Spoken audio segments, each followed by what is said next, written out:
गेल्या काही दिवसांपासून सातत्याने महाराष्ट्राचे आमदार श्री धनंजय मुंडे साहेबांना टार्गेट करण्याचं काम पद्धतशीरपणे बीड जिल्ह्यातील काही राजकीय लोक करत असल्याचं दिसून येते। अमल दुबे प्रकरणात जे तोंडघशी पडलेत ते सुरेश धस आज महायुतीचे आमदार आहेत, मात्र आपल्याला मंत्रिपद मिळालं नाही आणि दोघाही बहीण भावांना मंत्रिपद मिळालं। पंकजाताई आणि धनंजय मुंडे साहेब एकत्र आल्याचा पोटशूट त्याच्या पोटात उठताना दिसतोय।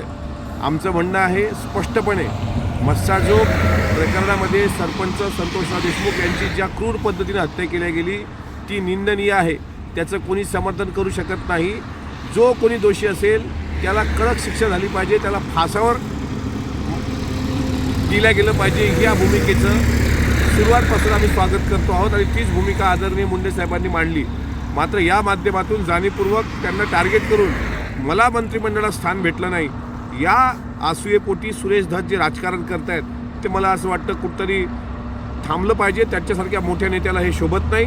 महायुतीचे ते घटक आहेत आणि याहीपेक्षा एक सामाजिक कार्यकर्ते ज्या कालपासून पुढे आले आहेत, काल खासदार संजय राऊतांना पुढे आणले गेलं आहे, म्हणजे सर्व एकत्र येऊन संदीप क्षीरसागरबद्दल बोलण्यासारखं काही वेगळं नाही। जो स्वतःच्या वडिलांना इतक्या मोठ्या पद्धतीने जी व्यक्ती इज्जत देऊ शकते ती बाहेरच्यांबद्दल कशी असू शकते, यात काही दुसरं सांगण्याची गरज नाही।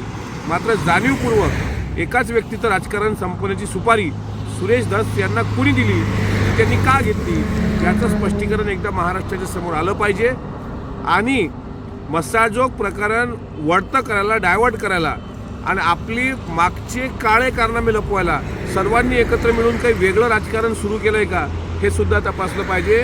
हमाम में सब नंगे होते हैं सुरेश अण्णा, त्यामुळं जे काही तुम्ही करता आहात हे त्या पीडित कुटुंबाला न्याय देण्यापेक्षा तुम्ही तुमचं स्वार्थी राजकारण करतात का, हे बीडच्या जनतेला आणि सोबतच महाराष्ट्राला कळून चुकलं।